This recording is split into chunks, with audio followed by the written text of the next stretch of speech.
ఈ నడుమ మన తెలుగులో కాకుల మీదనే మస్తు సినిమాలు వచ్చినాయి. కాకుల తెలివి షాకులు లెక్కనే ఉంటుందని చిన్నప్పుడు కాకి కుండల రాళ్ళేసి నీళ్లు తాగిన కథ తెలుసు కదిగా. జీవిడిచిన వాళ్ళకు పిట్టకు పెట్టినప్పుడు కాకొచ్చి తింటే పెద్దలకు ముడుతుందని మస్తు నమ్ముతుంటారు. అదంతా సరే కానీ ఇప్పుడు ఈ కాకి పురాణం మాకెందుకు తల్లి అంటుర్రేమో కదా. ఓ కాకి పగబట్టి ఒక్క మొగోళ్ళను మాత్రమే తన్నిపోతుందట. మరి మొగోళ్ళు దానికి చేసిన అన్యాయం ఏందో? వెనుకటొచ్చిన విఠలాచార్య సినిమాల నుంచి ఇప్పుడు వచ్చిన ఓం భీం బిషు సినిమాల సంపంగి దయ్యం దాకా అన్ని సినిమాలల్లా దయ్యాలు మొగోళ్ళ మీద పగ తీర్చుకునే స్టోరీ ఉంటది. కానీ అదేందో ఈ సిరిసిల్ల బస్ స్టాండ్ కాడున్న చెట్టు మీద ఉన్న కాకి మాత్రం అట్లకెళ్ళి పోతున్న మొగోళ్ళనే టార్గెట్ చేసి మరీ అంటున్నది. ఇట్లా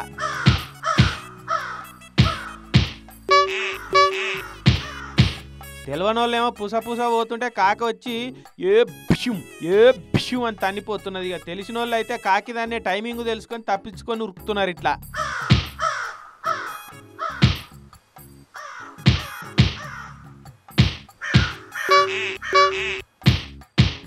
అదేంది మొగజాతి ఈ కాకికేం అన్యాయం చేసింది? ఇప్పటికే ఫెమినిస్టులు పురుగులకి చిలువ కూడా పురుషులకి ఇస్తలేరు. అది చూసికిన ఈ కాకి మొగోళ్ళను పగబట్టిందా ఏంది అనుకునేరు. అయితే మొన్న రోజు చెట్టు మీదకి వెళ్ళి కాకి గూట్లకెళ్ళో కాకి పిల్ల కింద పడ్డదట. ఎవరో కావాలనే మా కాకి పిల్లను కింద పడేసిరని, అది పక్క ఈ మొగోళ్ళే చేసిరని ఆ కాకి పగబట్టి ఇట్లా తొవ్వెంటి పోతున్న మొగోళ్ళకు మొట్టికాయలు వేసిపోతున్నాయట.